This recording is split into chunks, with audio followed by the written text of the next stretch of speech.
Hi everyone, thank you for watching. My name is Rupert Gough. I'm the CEO and founder of the Mortgage Lab, and today we're going to be talking about deposits and what you need to buy your own home in New Zealand.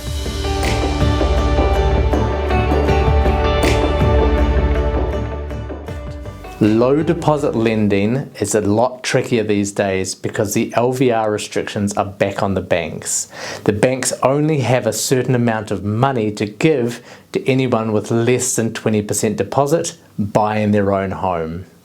But there are exemptions, and it's about knowing which bank has the money and how to get those exemptions. If you're watching this video on social media, comment below on how much you think is a good deposit for your own home. Is it 10%? Is it 20%?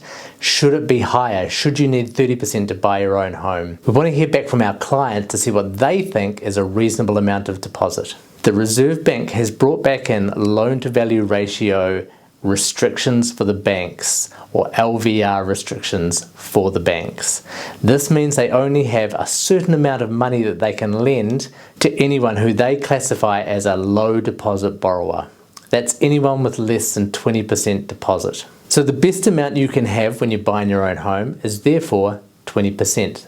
That puts you in the good bracket for home buyers. You can still purchase with 10%, but it's about knowing which bank has money to lend on that given week. And the money availability does change week to week. On that note, as per prior to COVID, new builds are exempt from those LVR restrictions, meaning the banks could in theory lend as much as they like to anyone buying a new build property with less than 20% deposit. Having said that, the banks have actually put limits on how many applications they'll accept because of the sheer volume of applications that they're receiving. They're using those restrictions to put a brake on how many people they process. The banks are literally overwhelmed with applications at the moment. One bit of good news is that if you qualify for the first home loan, you may need as little as 5% deposit. To find out whether you meet the criteria for a first home loan,